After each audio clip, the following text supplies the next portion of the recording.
This is a podcast from The Bugle. You're just a mild-mannered noise, the sound of wind or a duck quacking. The cool noises, like rock music and dial-up modems, bully you. The wise noises, like a tree falling in the woods when no one's there to hear it, think nothing of you. Nobody goes out of their way to listen to you. And then, one day, you come across a meteorite glowing with strange alien light. Without thinking, you reach out and touch it. Incredible power surges through you, fills and transforms every part of you. Suddenly, the cool noises want to join your gang. The wise noises start going to you for advice. Everyone wants to listen to you. You're no longer just a mild-mannered noise. Now, you are the Gargle.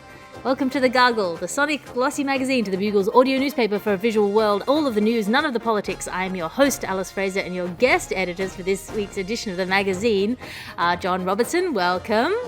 Hello. And Pierre Novellie, hello. Hi. Before we put our hands on each other's shoulders and start shuffle-stepping to the tragic music that is this week's top stories, let's have a look at the front cover of this week's magazine.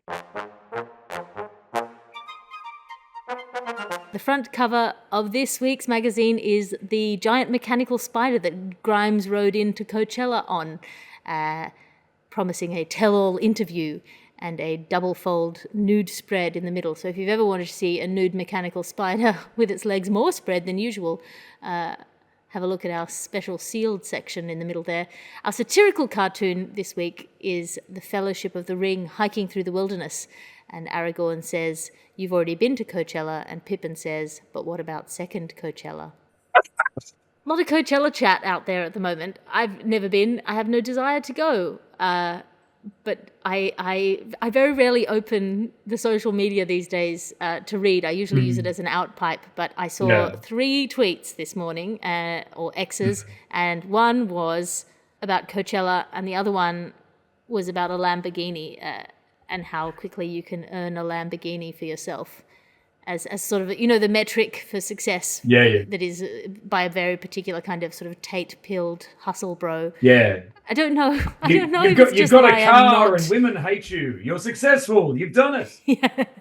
It's also a number of Lamborghinis. It's never one. There seems to be a kind of dragon's horde aspect to the cars that has to be followed. They all say, "Yeah, that's my first Lamborghini." That's the one, yeah. Yeah. Okay. Very, very.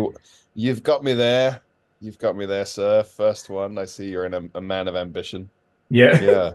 Maybe it's just because I'm not a nubile and luxurious high-value female, but if I met someone who represented their value to me by the quantity of Lamborghinis they had acquired, I would find it confusing and depressing rather than arousing. I'm not like it would upset me. Yeah.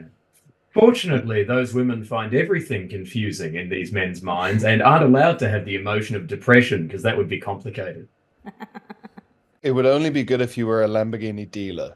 Then you should have quite a few. I wonder if a Lamborghini dealer has to have like long, boring conversations with junkies. Because I always hear in stand-up from people who have dealers that you have to go to their house and have long, boring conversations before they'll give you your illicit drugs. And we've spoken last week about my experience with illicit drugs, which is zero. But I've heard this in stand-up a number of times, that you have to have long, boring conversations with your dealer. How do you know that they're not just being polite and they resent being in a long, boring conversation with a junkie? Oh, yes. So you get a sort of like Jane Austen style level social tension between the junkie and the frightening dealer. Just staring into the eyes of Mr. Darcy, knowing that there's some meth behind that facade. But you're going to have to dance at least 2 gavottes before he'll hand it over. Yeah. Oh, his palms twitching in what we had assumed was a side effect, but it was actually just repressed emotion. Also, I don't want to be gauche, but I won't forgive myself unless I say this. What? Grimes riding a giant mechanical spider? That's not the most unappealing thing she's ever ridden. There we go. Thank you. I'm happy with what I've done. Speaking of which, that brings us to our top story this week. Top story, Tesla laying off more than 10% of its global electric vehicle workforce, in news that is meant to be heartbreaking and surprising, but is depressingly predictable given the Jack Welchian style of corporate malfeasance that generally seems to be underlying a lot of these businesses' share prices. John Robertson, you've been electrocuted. Can you unpack this story? I certainly can. And even though I was electrocuted, I still wielded less toxic power in that moment than Elon Musk has. The story is that he's fired 10% of the workforce, which is 14,000 people have been let go from their jobs. And the quote that he's given is, this will enable us to be lean, innovative, and hungry for the next growth phase cycle. And I admire anyone who can fire 14,000 people and then say he's the one who's about to be hungry. And yeah, of course they're about to be innovative. They now need to fill 14,000 jobs with an existing workforce. Horrific, horrifying. But on the plus side, he probably thought of them, less. And you just know there'll be some poor woman in HR called Sandra who now has to do 14,000 people's work for no extra money. Yeah.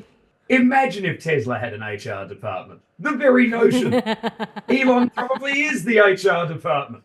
The real tragedy is that when you get the employees got laid off, they get locked out of their company email accounts. And that means that they've lost access to what must be the most amazing library of hilarious cat memes that Elon has been sending around for the last few years. God, yeah, it's incredible because what you're watching is some guy who was clearly on 4chan in the early 2000s now has money.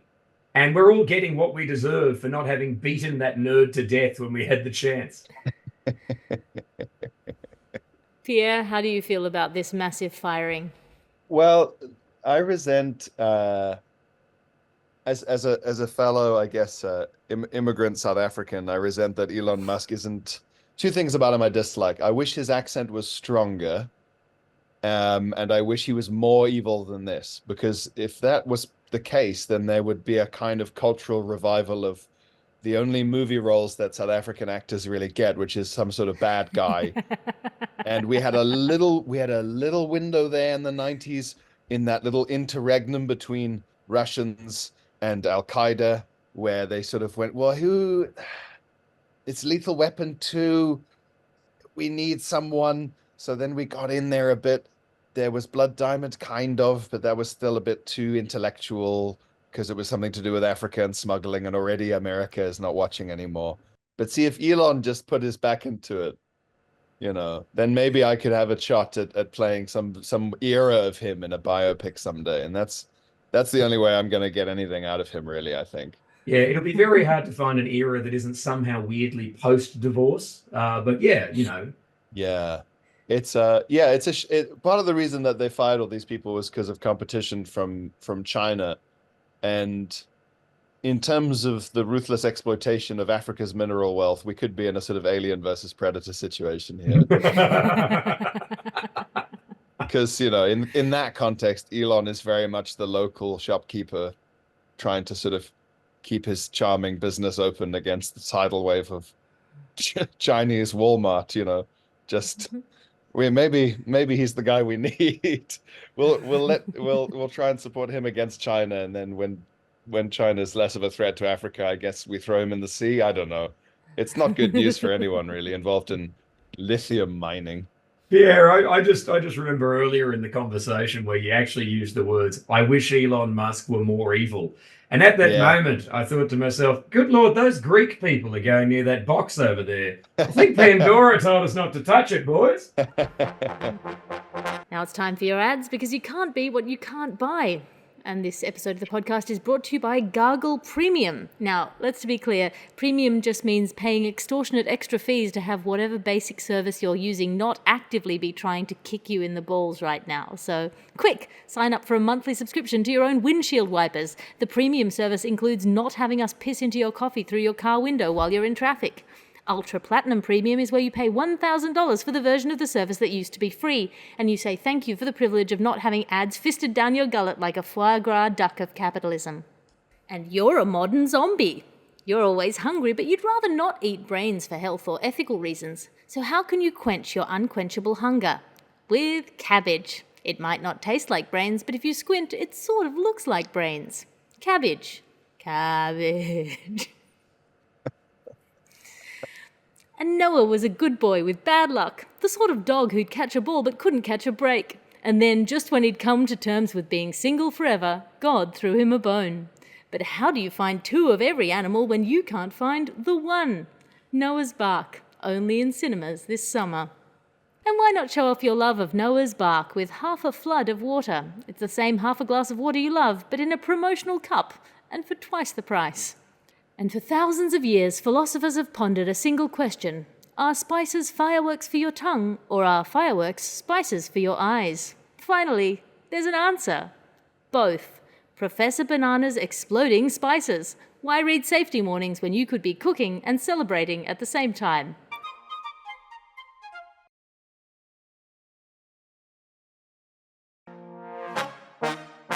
Titanic news now. And this is the news that the Titanic crew were fed soup laced with a hallucinogenic drug back in 1996.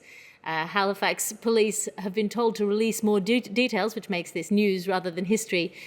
Pierre, your heart will go on. Can you unpack this story for us? Yep, it's good news for people who were worried that the weirdest thing about James Cameron was that he was at the Titanic in a submersible when 9/11 happened, which is true, by the way. He had to come back up and get the news. Anyway, there's a new sheriff in town. In 1996, the entire crew, including James Cameron, the director of Titanic, were fed lobster chowder that had been spiked with PCP, street name Angel Dust for any Law and Order SVU fans watching. That's the kind of thing they like to hear. Street name Angel Dust. And they all had to be rushed to hospital because they initially thought it was food poisoning, fair enough. And then when they were in hospital, they were sort of crying and laughing and marching up and down the corridors in a conga line. Some of the grips apparently were doing wheelies in the various wheelchairs up and down the corridors. I'll be honest, when I started reading the article, I thought, oh no. And then they've really sold it to me. I don't feel bad at all for them. The crying people don't sound like they're having a good time, but overall, from a utilitarian point of view, it sounds like spiking the lobster chowder was the right call. From whatever sociopathic film crew member did that. Well, I mean, I feel like lobster chowder is always a risk, so you sort of shouldn't be surprised. It's sort of the eggshell skull rule. If the lobster chowder is more hallucinogenic than you anticipated, it's not like you didn't expect it to do something to you. Yeah, if anything, you should be pleased that what you're seeing is colors beyond the normal range of human optics, as opposed to firing out both ends, fully nude in a bath. And, that's of the two options, you let me know which one you'd prefer.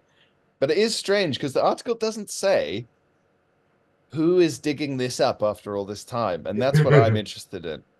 Who is so interested in a mass PCP spike trip from 1996 that they're going to Nova Scotia, Halifax police departments and hassling them? It's got to be a true crime podcast, right? Yeah, Unearthed. yeah.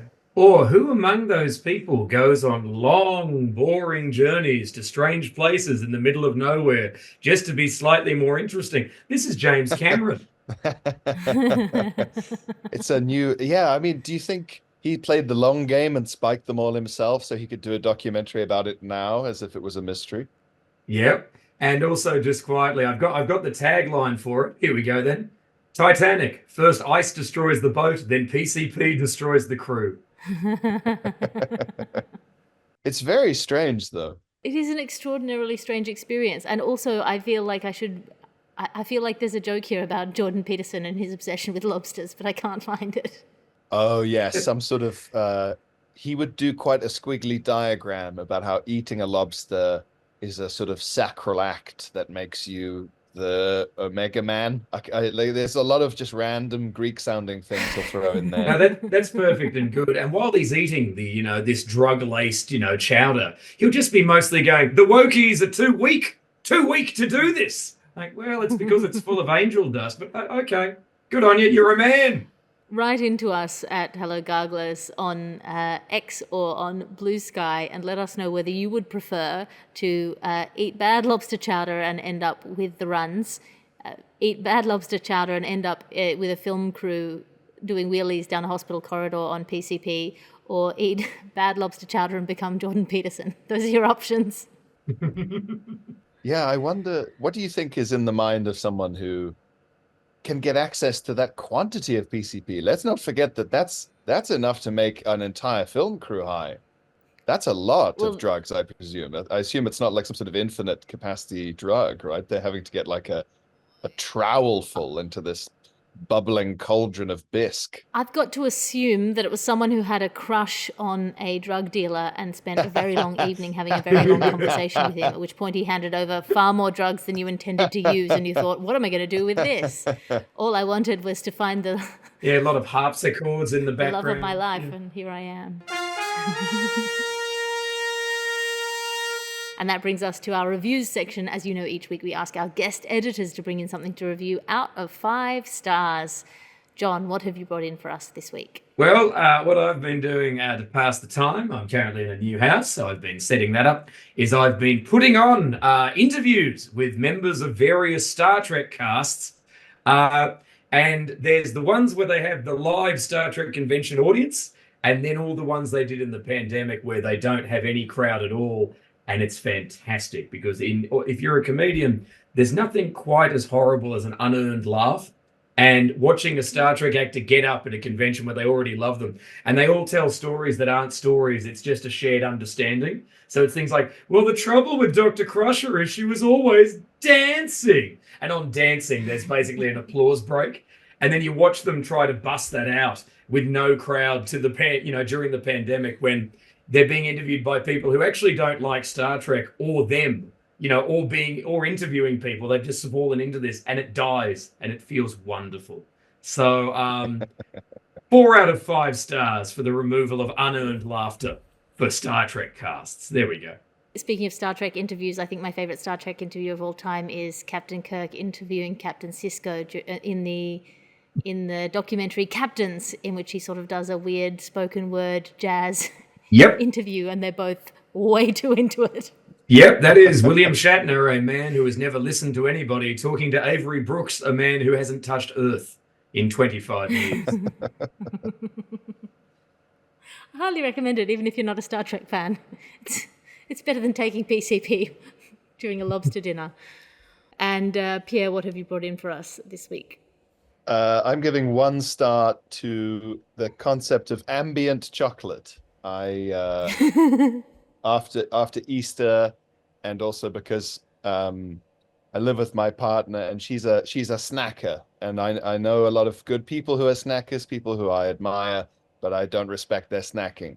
I think you have the meals you have, and you have to make the best of it when that happens. And there's enough of this fiddling around in between meals. Anyway, she's a snacker. I've made my peace with it, and that means that there's a lot of ambient chocolate just kind of around the house. And if you're trying to get in better shape like I am, it's sort of like the diet equivalent of those 70s parties where people just had dishes of cigarettes in a sort of spiral around the place for you to sort of pluck. And I'm finding it extremely irritating to have such quantities of ambient chocolate. And I'm a binge eater as well. So the idea that you would sort of like erode the chocolate gracefully over months, like a sort of marvelous, respectful wind, is anathema to me. The whole thing is anathema to me. So one star from me for ambient chocolate. I mean, I think that's a beautiful turn of phrase for a thing that we're all aware of. And yeah, I think there are two schools of people approaching chocolate. There's the people who would like just a little bit of chocolate, probably every day. And there's the people who see whatever chocolate there is as a task that must be immediately completed. Correct. And it's a very unfortunate situation when they're both in the same house. If you're in the first category, you just need to move to continental Europe. That's the only place where they deal with people like you. I've never met anyone in that first category. I don't believe it exists. It's just the French and I'm the that Italians. Person. Oh yeah, This is the problem. Yeah, if I'm in a housemate situation with someone who is a eat all the chocolate person, I find it very distressing because I buy more and more and more and more chocolate in the hope that they'll leave some. Because I like to have some around just in case. My wife would send me to the garage to go and buy us family blocks of chocolate. I used to have to buy 2 because one wouldn't make it the 20-minute walk back. Correct. Yeah, and then I'd still eat my half of the one that I bought. It was great. It has to be dealt with, or it will still be there. Just staring at you with its judgmental chocolatey eyes. Speaking of the dangers of leaving chocolate lying around, dog news now. It's sort of dog news now, and this is the news that they have figured out how to send a dog robot to the moon.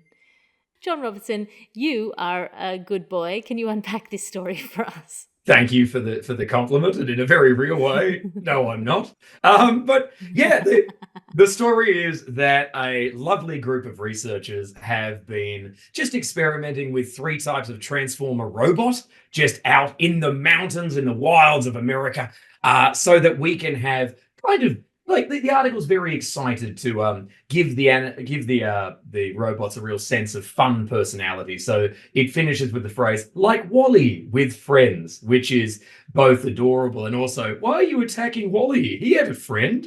Oh, but yeah, it's incredibly bloody lovely. Also, if you use the phrase "dog robot on the moon," it sounds like the title of a whimsical Japanese novel. So I'm 100% here. Well, following in the footsteps of Laika, the wonder dog, I think it's better to have a robot that isn't going to suffocate in the vastness of space. Pierre, how do you feel about this? Sending a dog to presumably go fetch the moon in its mouth like a tennis ball. I think it's another chapter in one of my favorite categories of stories, which is companies pretending they've invented something for a whimsical purpose like the moon, as opposed to clear military applications. It's It was smiling as it shot me. Yeah, we've invented a type of grenade probably for the moon, probably for blasting a moon rock. Yeah. It's a sort of long-range sniper rifle, I guess, for sniping stuff on the moon, and a lot of other stuff we've invented definitely for the moon. Yes, laser targeting that specifically hunts down screaming children. For the There's a lot of them on the moon. Yeah, a lot of people. Well, there will be. Don't know this, but the moon looks just like the mountains of Iran, and it's very important to train for both at the same time. It's an odd coincidence. Astrologists aren't sure how. Astronomers, rather. Yeah, it's I like it, but it is very much astrologists are sure of nothing. Yeah, they're sure of nothing. Yeah, they think it's a good time to build a gun killer dog robot for the moon. Yeah, I like it. I like the weird robot dog. It's headless though, which I understand aerodynamically, but I feel like, if military history's taught us anything, it's that you've got to put an intimidating sort of dragon prow on your. I think they'll get around to adding little mascots and stuff, fun little gnomes or those trolls with the hair, like for an exam for good luck, they'll sellotape one of those onto the dog. There'd be a prow if the Norwegians were making it. Yeah, exactly. Or a Viking long dog. A Viking long dog. Yes, exactly. The last thing that someone in a foxhole sees before it presumably barks a laser beam at their head. Oh. Well, there's 2 forms of military decor. One is the scary-looking dragon face, and the other is the nude lady. Yeah. If you think of any form of the prow of a ship painted onto a missile, it's either got to be scary and angry, or it's a naked lady. So these dogs are either going to have little angry little fangs painted on, or possibly just have a fleshlight. Yes, or just a great rack, just a great pair of breasts on the front of the dog to arouse and confuse the Iranian menace. That's what I think we should be doing. I just want to see the fleshlight dog bark. Have you guys seen that? This is puerile, but have you seen that horrible clip of the Jack Russell? Every time it barks, its bumhole opens. My God, think of the military applications. I know, yeah, exactly. Yeah, it could deploy for the moon. It could deploy 2 sets of munitions at once on the moon. On the moon. On the moon. On the moon. On the moon, where the oil is. On the moon. Mm-hmm. And that brings us to rage news. Rage news now, and this is the news that. In contradiction of many years of people telling you to just let it all out, it turns out that venting doesn't make you less angry. In fact, it may make you more angry, and so we all need to get back on board with the repressing your emotions train. Pierre, you have occasionally met an emotion. Can you unpack this story for us? Yep. A bunch of smug nerds have collated a whole load of studies about rage and anger in therapy, and they're sort of macro analysis of all this data is that venting doesn't actually help. It can in fact make it worse, which it made me annoyed to hear. And I then had to keep watching their little video about their study to find out what to do correctly, in their opinion, with my irritation. So venting doesn't help, they said. Jogging doesn't help because you're on your own and you're sort of meditative and you can ruminate on what's annoyed you. But things that do help are ball sports, which is not a euphemism. That's not what they mean. They mean like basketball, because there's a team element of play. Unfortunately for me, nothing annoys me more than the phrase introduces an element of play. I find that a repulsive phrase. I really find it a disgusting thing to say. I'm not sure why. It's the sort of thing that like a robot would say as it learned to the difference between things that you're allowed to pet and things that you're allowed to kiss. It's a horrible sort of emotionless phrase. Anyway, yeah. So running is bad because you meditate on what made you angry. Venting is bad. Ball sports are good, and yoga and calming techniques are good, which are also very irritating, and it's an irritating thing to hear. So there's a lot of contradictions in this study. And what I don't like about it is that they don't accept the fact that from a purely pragmatic kind of logical point of view, if someone says venting makes them feel better, then it does. Like, I don't understand how they've been measuring this. I would like to see the data that they're analyzing. I don't really believe what they're saying. And if you're venting about something that is changeable in your environment, and then it changes as a result of you shouting at the person, saying, "Hey, stop doing that," and they stop, well, then that has worked. As opposed to saying, "God, I hate the way you do that. It's so offensive to my sensibilities. Let's play basketball." Yeah, it made me so furious because for a second I thought, well, here's something, we're going to maybe learn a thing. And then when they just went, well, no, team sports, I was like, I played rugby at school. No one ever came out feeling better. You got your face down in the mud like, God, I'm one with the world. Soothing. Horrified. Yeah. And oh God. And this was the part where they went, well, like there's a communal aspect and maybe you're receiving encouragement from your coach. Bullshit. When? What coach? Yeah, exactly. We're not. What are you? They're imagining some sort of pickup basketball game that would be played in a heartfelt scene at the end of a movie set in a rehab. Yeah, exactly. What they're imagining is a musical theater production of sport. Yeah. Then we all get together. Come on, coach. Woo! Yeah. I do think the solution to rage is musical theatre. Yeah. Well, it can make more of it at any time. As a listener note, may I recommend watching this on YouTube? We put up the Gargles on YouTube now, and for John Robertson's beautiful facial expressions throughout the beginning of this story, I just highly recommend the visual element of this particular podcast. Just never seen anyone rage gurn before. Well, James Cameron fed me some chowder. It's strange though, isn't it? Because I think it depends on what you measure as an effective way of dealing with your anger. And to be honest, one crucial fact they left out is that calming and soothing techniques and meditative techniques might calm you down, but they really only work if applied internally by you to yourself. I don't think someone else going shh, shh, shh, shh, and counting backwards from 10 when you're annoyed tends to help. I got the impression that the study could be summed up as this. A lot of people are angry with me. I wish they'd stop. Why can't they go and play tennis? It makes sense that running on your own doesn't help though, because that is in the same line of angry exercise as push-ups in a thunderstorm from Cape Fear. A kind of furious, like jail cell kind of grudge maintaining exercise. Yeah, that makes sense. It's very dangerous to go on a run while angry, particularly if you've just hit rock bottom, because that is a recipe for a montage. You start off just running, and then before you know it, you're pounding a side of beef and getting ready for the championships. Yeah, dragging chickens through the snow. Have I remembered that right?